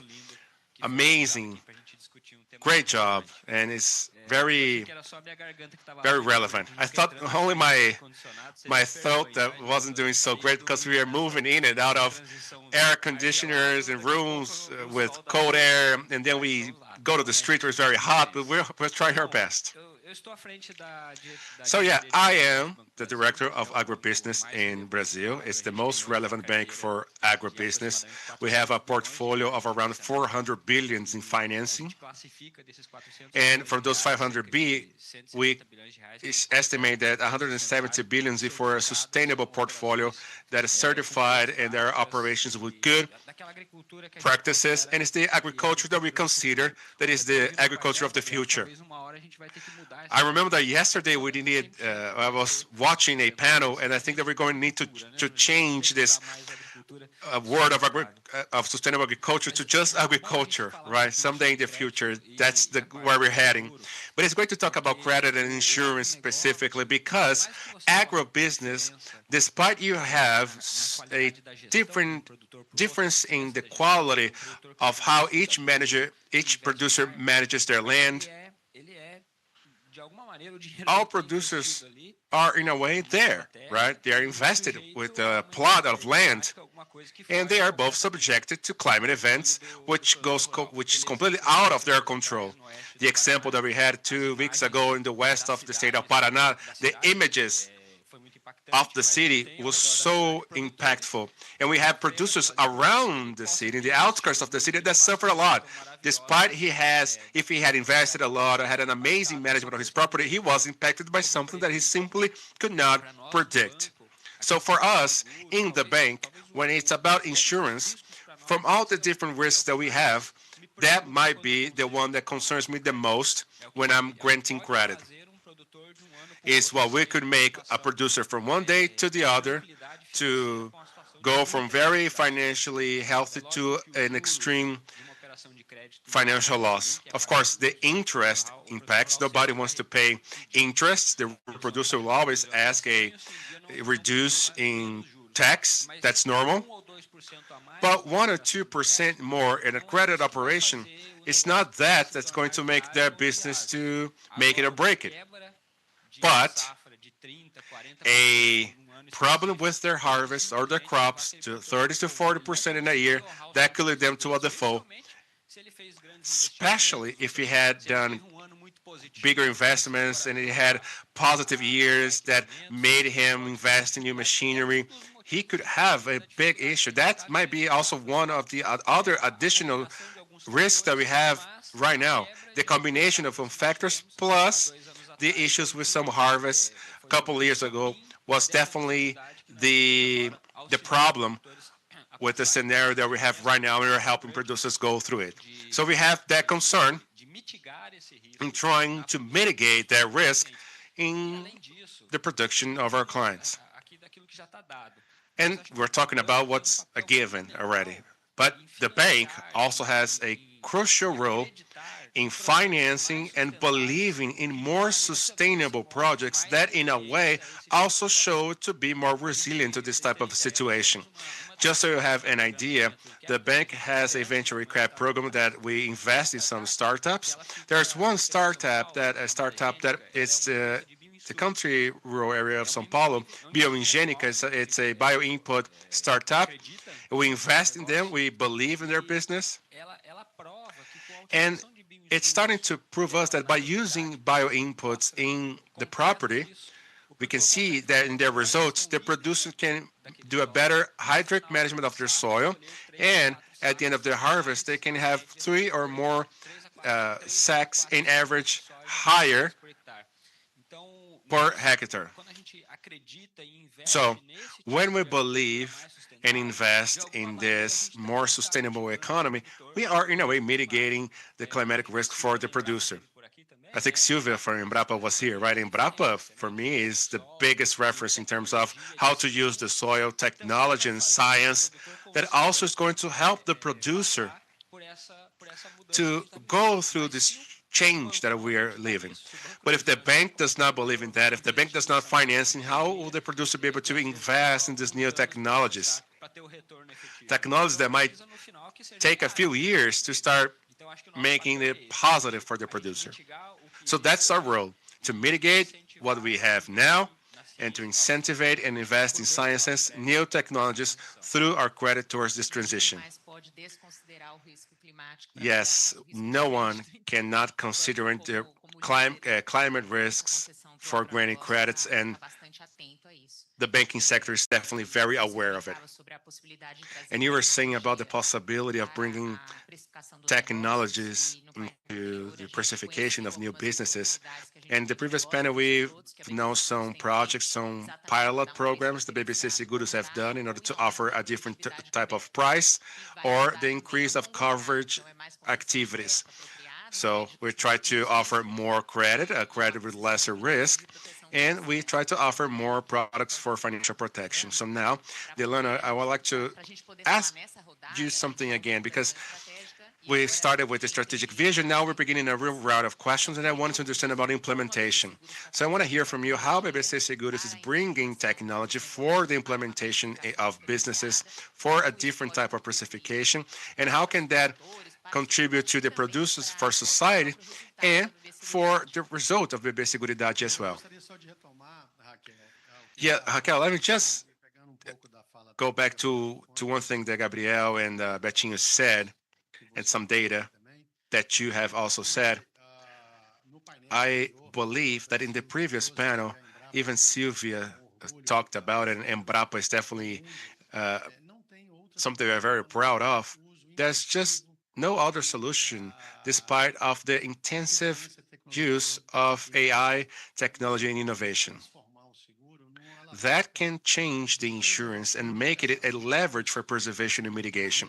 We've seen the example previously when we were watching the video from BBC Seguros in this wonderful panel screen, partnership with Regia that connect regenerative practices with the insurance risk. We see that that has a massive impact, not only in the cost of insurance, but also in terms of the development of more resilient models. And in Banco do Brasil, we understand that insurance is the link between trusting capital and territory. And there's no safe transition without the insurance. So I believe, now going more towards practices, we need to use and try to translate all this new climate risk and all this new climate change that we have seen that, again, in our case, is already impacting our portfolio. Our portfolio is made most of the part for Seguro Canal. We have seen that. And our challenge is to translate there to models that are more robust, more just, and more accessible. So I believe that by using AI for underwriting risks and models using geospatial data and the combination of all of these amazing tools that we have is going to favor. But we still have some points in which we need to improve. I believe that we will need to have a better concentration and a better integration in public and private data. For example, when Embrapa was showing us about what they're doing, Embrapa is an amazing place, not only in terms of practices. Zarki is an example of that as well, when you see when science becomes a product. But we have a lot of data, a lot of fintechs, like Betinho just said. We have many different types of models and a lot of things being developed right now at home in our company. But we need that interaction to happen more and more between public and private. We also need somehow that the regulation starts to incentivize products and climate-related products, because without that type of regulation, it will be very hard for us to move forward in this agenda. And I also believe, to tie everything here together, we need to have the intensive use of this intelligence that more and more is favoring a anticipation of such events and the development of products and services that could encompass and account for this real risk. I believe that we can leave this more reactive model towards a more proactive model in which we can finally use all this intelligence to forecast and predict such events and create products and services that are better suited to the agro necessity right now. What you just said was amazing. I would like to touch that as well because you talked about actual models to deal with that new environment. So if we are looking in the past on the behavior of the climate, now we need to take that into perspective and also account for the increase in temperature in 1.5, 2, or maybe 3 degrees, and that will also change the behavior of this catastrophic events. Nobody's discussing if that's going to happen. Now it's pretty much when, how fast it's going to happen, when it's going to happen. So the way that the bank acts here and BB Seguros act in this sense goes with this necessity that has become a new reality. From BB Seguros, we already have a very important presence in agro insurance products. We are the market leaders. Our portfolio has close to 500,000 producers.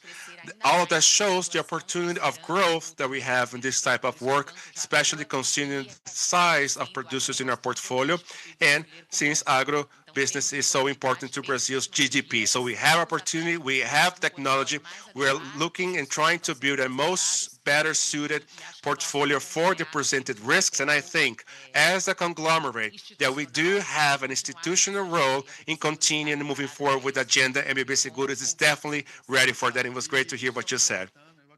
That's right. And just to add something to what you said, I believe that all of this is also going to favor the expansion and the penetration of insurance in the country. When we compare for insured area and planted insured area in Brazil, when you compare all of that with other countries like the US, you see that the insured area in Brazil is so small. It's almost inexistent. So I believe that insurance could be an instrument in order to support that transition. And I also believe, Betinho, that sometime in the future, we won't be talking about sustainable agriculture. We'll just talk about agriculture because everything's going to be sustainable. But until we get there, insurance has an important role. And we need, not only from the insurance market, but also through public policies, to expand the use of insurance to other regions in Brazil, especially more vulnerable regions. Definitely, definitely. And you have mentioned about the different scenarios that we have and the difference between Brazil and the U.S. Not too long ago, you were leading a bank operation in the U.S., right? And we said in the first panel that from all the losses that we have seen in the last semester, well, the first semester of 2025, the protection global gap was 44%, the gap between the loss and what was insured. But 90% of the losses, of the insured losses, was in the U.S. So it's a completely different reality. We need to increase protection gap in Brazil. And Gabriel, now, if you please, I'd like to know your opinion on how the bank has been preparing itself to combine regulation, which is something that Delano just mentioned before, how important it is to have a regulatory framework that helps the agenda. And so how has the bank leading with the combination with regulation, the metrics, and the real impacts that all these methodologies can bring us? Thank you, Raquel. Great question. So not too long ago, we were also mentioning about the recurrency and the extremeness of these climatic events and how we look ahead. But I've been working with this for quite some time, so let me give you a bit of more recent context. I believe that in a year, we used to have 3 big extreme climate events. And we know that because in the bank we do several different types of funding for those processes. But now we have 3 extreme events almost happening at the same time in different regions of the country. So it has intensified quite a lot. And I think that because of that, regulation and regulatory instruments are becoming more crescent and rigorous because, especially with banks, the central bank has, and the Banco do Brasil has a team dedicated their look at environmental and climatic risks. I think we had some great examples, but just to give you even more context, Banco do Brasil, the biggest financier of agribusiness in Brazil, we have climate events that impact directly our portfolio. But more than that, the increase in the world average temperature is going to change the way we also produce in the country. There are different type of cultures in some regions that cannot work anymore. And that changes the way Banco do Brasil does its business. For the insurance market, I mean, that's a given. The impact of climate, it's a given. So there's also another thing, especially when you're looking at the risks related to climate, that is what we call the transition risk. We have in our portfolio big companies, a approved and regulated market that has been approved in this year into 2035. And these companies have an additional cost that do not include in the pricing of the rating of the customer. The big mining companies, they basically now have a cost that today we do not include in the way we include them in the portfolio, and that can completely change the way we assess, do business, and even the results that we can achieve. So it's definitely a huge transformation. Climate risk is relevant for the bank and it has been since 2018. We have several types of mechanisms, instruments to define clients' rating, and that impacts the cost of operation that we were just talking before. So that strategy in supporting our customer, our partners in the society during this transition also supports the way that we do our business, precisely because we believe that more sustainable companies do have a better ability to identify and manage risks and opportunities in the three different spheres long term, and all these companies will then have a better ability to foster. And that's why we have been incentivizing so much this agenda. So we heard about the sustainability approach that bank adopt. So it brings metrics and methods for this. Now, I'm going to hear from Betinho. When we know that the access to funding or credit, and then I'm going to ask Delano's perception, but initially, some of the producers or a large part of the producers still face barriers with respect to access to credit. According to your point of view, one of the largest, responsible for one of the largest portfolios of credit in Brazil, what has worked and what is still needed to broaden the reach of these financial approach? Well, it's quite a difficult question, but how to make access to credit easier? Well, we have been successful in doing this because last year in Banco do Brasil, we applied 225 billion reais in the crops, but in fact, we can do more and it can reach more producers. Why is this a complex issue? Because it's not a single topic. Because just so you have an idea, on November 5th, it was 60 years since the law 4829, if I'm not mistaken, which is the first law that instituted the national law for rural credit in Brazil. Up till that moment, there was no law. We just had basic finance. There was no public policy relating to this, that destined credit and support for the rural funding. So it was 60 years of evolution that were where other mechanisms were incorporated, because we understand it's not only giving the credit, you have technical assistance, you have risk mitigator, you have monitoring if that credit is being well applied according to the objective of the producers. So it was 60 years of evolution. So Brazil came out from imported from an food importer to the largest exporter. So we have to remove the red tape with respect to the access to credit. Legal safety as well, security is important, because this creates a new risk when you have to discuss a contract that's already signed, like an operation that was already concluded, or done. This is a new fact. It's a fact that we didn't have the advent of judicial recovery in the field. With this, it's a legitimate mechanism with the goal of helping somebody that's going through a certain difficulty, maintain jobs. So we don't discuss the goal of this, but I can state clearly that I am deeply involved in this topic, that we have had certain cases of bad use of judicial recovery. So we start creating fragilities, frailness in putting credit, because it's got to do with trust. So things that we didn't deal with, according to understanding, this was not a problem. Now it has become a problem, and now we have to discuss this as a society, because if you make you make this into something very common, well, the whole financial system start creating demand rules and requires more guarantee. We as a bank try to be in this discussion as a society. Last week I was talking about this topic, but all the topics that in a way or the other can help the concession of credit. So, for example, when a producer uh, gets an agricultural insurance, according to the risk of the operations, there's a level of guarantee or demand, since you can have the producer depending on the trouble that they have.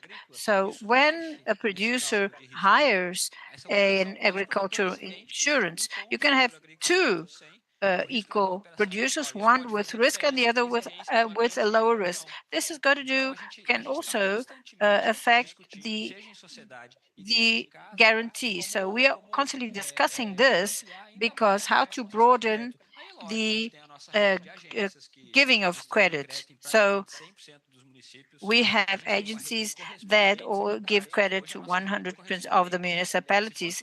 Our current correspondent network, if it were the bank, it would be the third largest bank with respect to rural credit. The first Banco do Brasil, and the other cooperative banks, and the other Banco do Brasil, according to our banking correspondence. So, not to make this a to make a long story short, for example, with respect to credit, for us to broaden the access, we have to have technical assistance. Because if you do not have this, I talk a lot about this with private banks that want to go into agribusiness, because it's a business that's growing indeed. But rural credit, you have to have technical assistance. You have to understand how that producer is conducting the resource or using the resource, so that it can be paid off. So although he pays on the right timing, uh, so I cannot just increase credit even though he is a good payer, because there are technical reasons behind this. There are limitations. I think it's a set of factors that pervades what I mentioned: public policies, technical assistance, a network that takes this credit the best way to the producers, and obviously Banco do Brasil has had success in this and has been a protagonist in this role of funding agribusiness without a shadow of a doubt. Now, Delan, I'd like you to complement what Betinho brought. Mention how does the insurance mechanism comes into the fact of risk reduction into this huge conglomerate. Insurance played an important role complementing credit, and also considering that the financial market can offer adequate rates, because we have the insure that guarantee the operations. What we have in Brazil, and we have to broaden in a one way or the other, is a subvention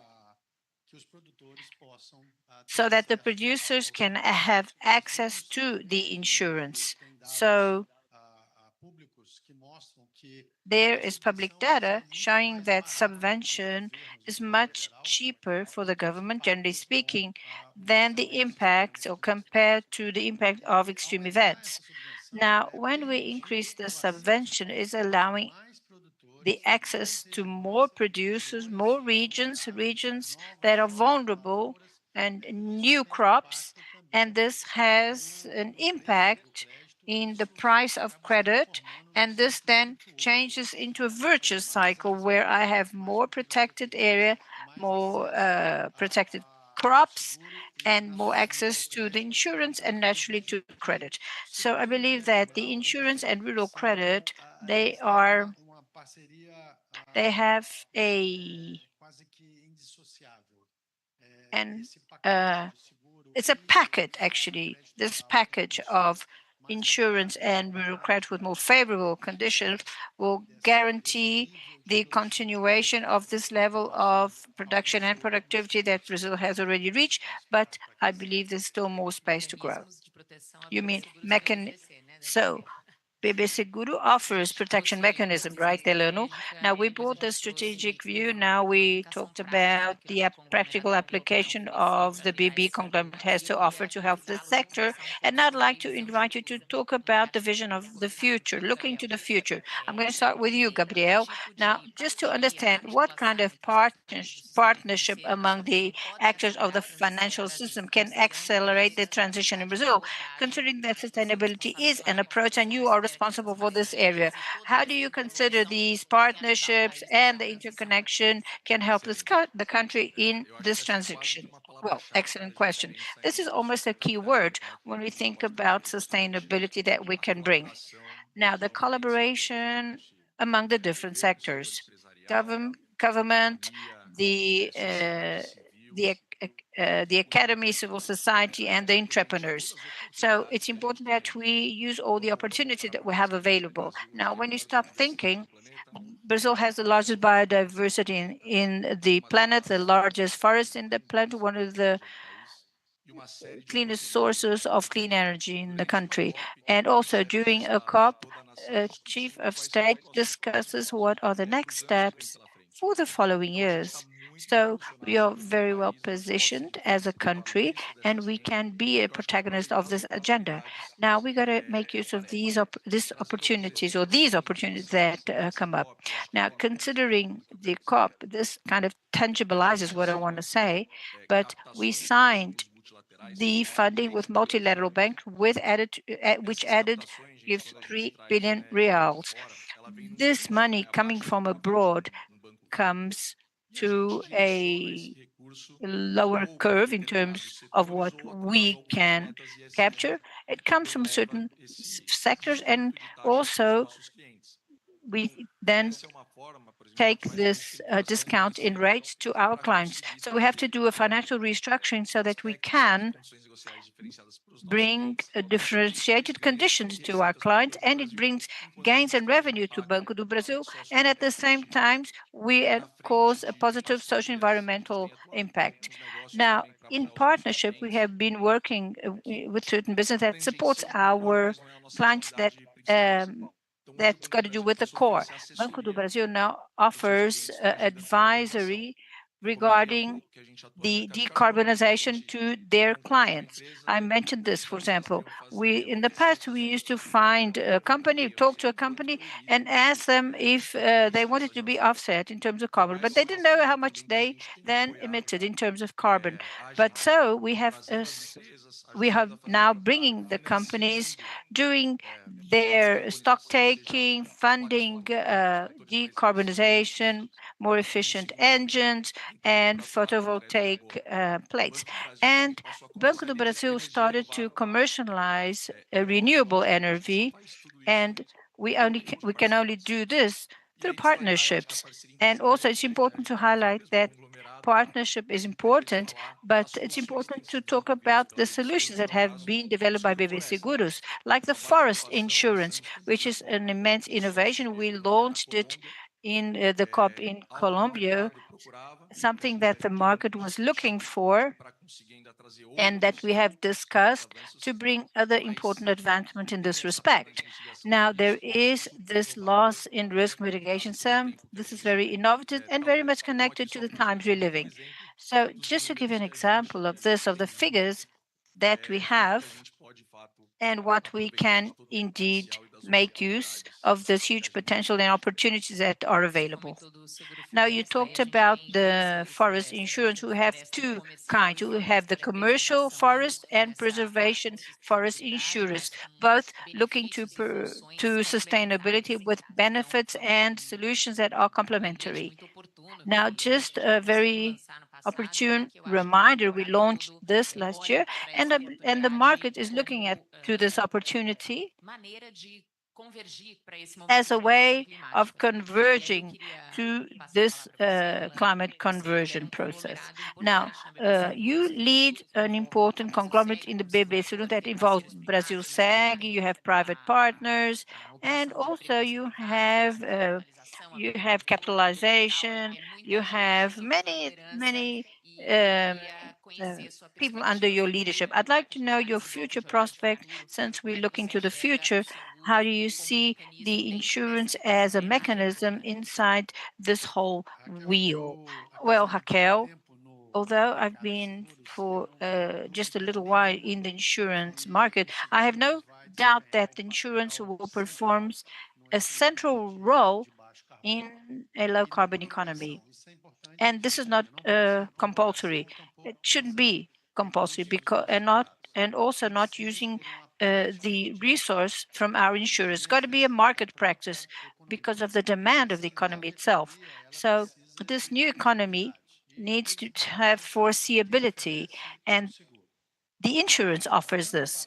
So looking to the future, I see that from all that was mentioned here, I'd like to highlight that it is essential that this integration and collaboration among the several sectors occur, including the academy, private companies, public companies, because this is indeed the collaboration that will, as of the intensive use of the technology that we mentioned here, of AI as well, we will have the conditions to create more smarter products, be them in a way uh, regenerative, parametric, that use real-time data. So I believe that Brazil will is in a position of highlight in Brazil in a low carbon transition economy.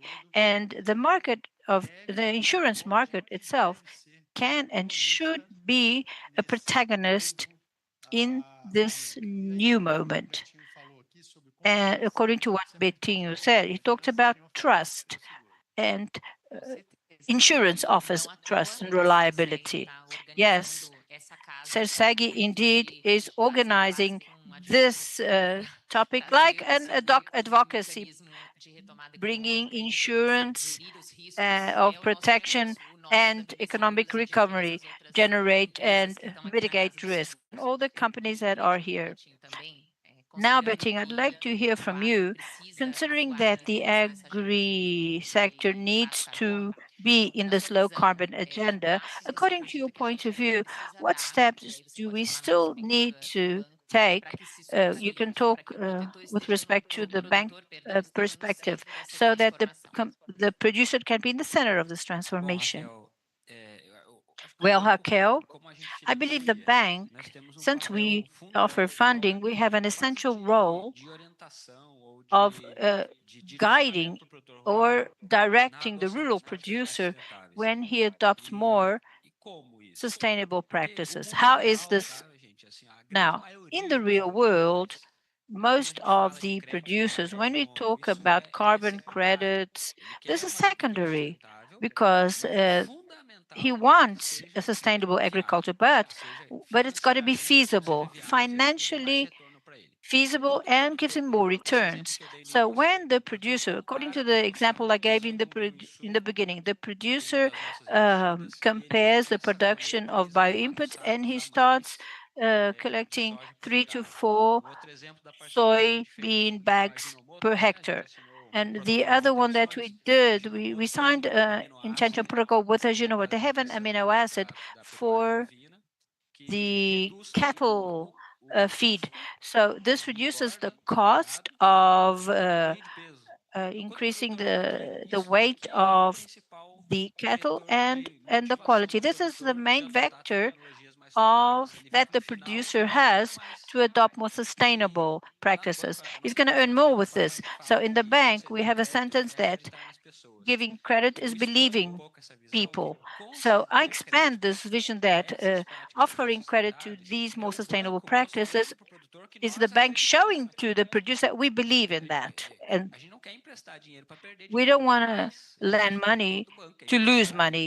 Uh, so the bank wants to get the money back, receive the money back in the specific period. When we talk about a more sustainable and regenerative and bio-sustainable agriculture, and I bet my resources on that, he said, well, the producer says, well, they know they're not playing. I have 250 agronomists in my team analyzing this kind of situation. So this role that we have of believing in this project then encourages the producer in adopting these practices. So we also have to do our homework in the sense that we have to discuss solutions, the ones that we have, and if they fit in this new context. So we believe that also that we have to constantly reassess our products and even create new ones. Last year, Gabriel took part of this discussion with us. We were about 1 year together with the government discussing the construction of the Green Pathway. It is a blended finance, international funding, and Banco do Brasil will be the creditor of that. And it is a funding or a financing line at a different line at an adequate cost so that the producer can recover degraded pasture land, be it to transform it in the agriculture or better pasture for the cattle, or also the recovery of forests. This is a solution that if we were to use the mechanism that we have, currently it wouldn't fit. It wouldn't make much sense or wouldn't make things become feasible. So we have to build a solution with a specific deadline so that the rural producer, the farmer can invest, and also this will it's a new solution that will make us dream. And this is the great role of the government to recover 40 million hectares that have been degraded. We have approximately, this figure sort of varies according to the force, but 100 million hectares of degraded pasture lands. So we can twofold the production of Brazil. So everything that produced, we can double fold it without knocking down a single tree. But for this, we need funds, we need money, we need the deadline, resources. So we then have we bring this action as a protagonist because we believe it will give returns. It is feasible. So we're looking to our clients. We're looking as a bank. We're going to show that there is a new line at a specific rate, a specific due date, and the producer will then say, "Are you believing in us?" And we say, "Yes, we are." So this mix of showing the producer that it is feasible and discuss new solutions. I'm not going to go into the insurance world, but Paulo was with you, is the largest specialist, is a reference oracle about the topic of insurance. But indeed, the agricultural insurance has been evolving. It's an amazing product, but we have to evolve because at the end of the day, the producer must understand that the better he takes care of his soil and property, more gains he will have. So if there are problems, he's going to lose less, but if he does insurance, he will pay less.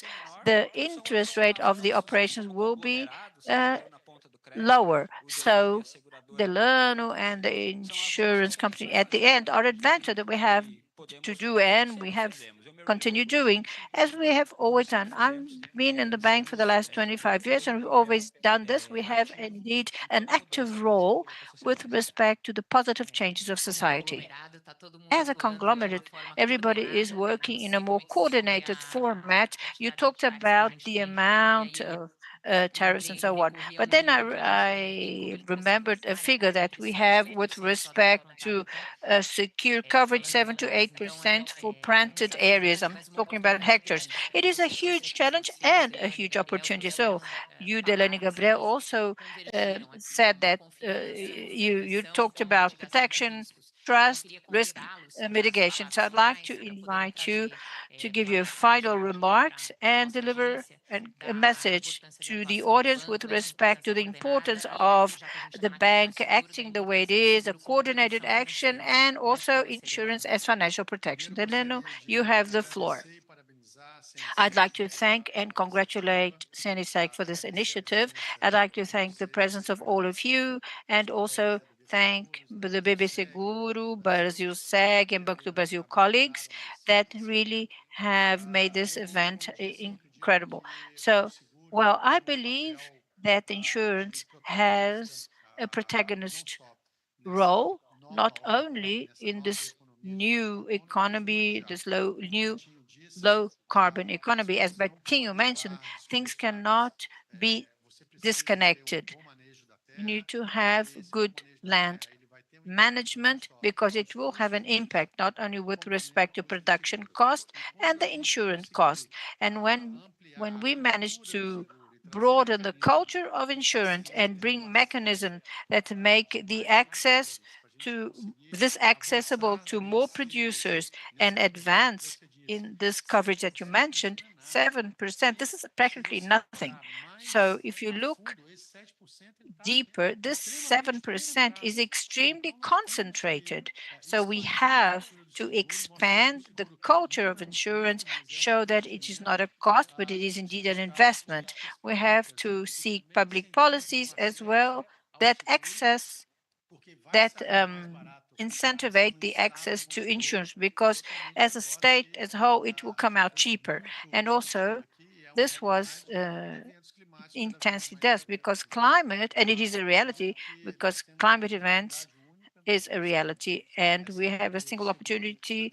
Uh, the culture of insurance, as you mentioned, it is an instrument of mitigation and also more foreseeability and trust, not only for the producer, but those that fund it.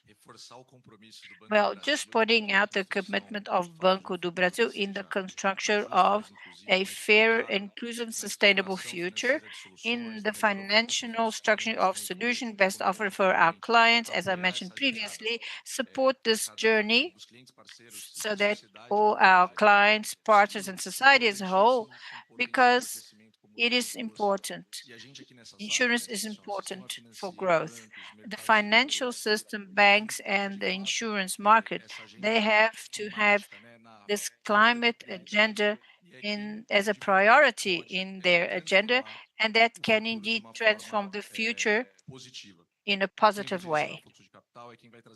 Those who will direct capital flow and bring what's necessary to our clients. We then leave this room with a huge responsibility and opportunity. So I'd like to uh, invite those who will remain here at COP. In the Green Zone, we have a booth for Banco do Brasil. We bring solutions. So this is an invitation for you to go by, have some coffee, chat with our team, and also the sustainability side of Banco do Brasil. We then present our commitments for the sustainable future that we have been developing throughout the years. And thank you once again, CNseg, BB Seguros, Betinho Raquel Delano, and may we have an excellent day and excellent COP. Thank you very much.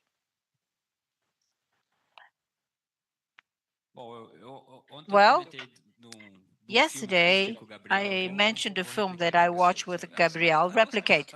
2 weeks ago, I went to watch the film Interstellar. It's a sci-fi film, and I don't know why, but I felt like watching this film again.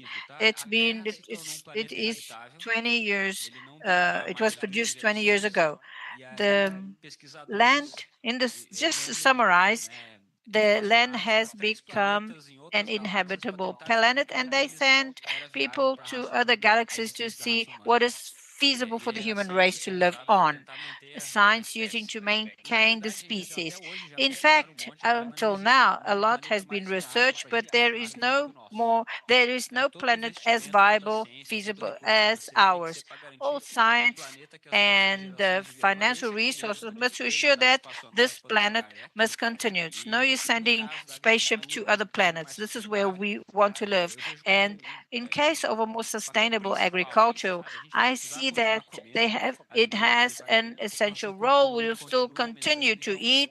The population in the world has been increasing continuously. So this has to be the purpose of the bank, to supply food, and also these discussions here uh, are important because a single agent is not enough. So they want, because these societal discussions like we're having will probably change public policies, increase investment of the sector, and discuss the Proagro and also rural funding.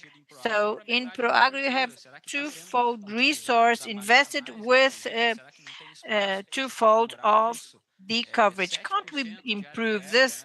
7% of covered area, then well, discussions like this in fact, provoking state, municipal leaderships and the parliament are important and, in fact, materialize this kind of discussion because we will leave here with more to think about, of course, compared to other forums, promoting more sustainable rural credit and a public policy of agricultural insurance, more sustainable.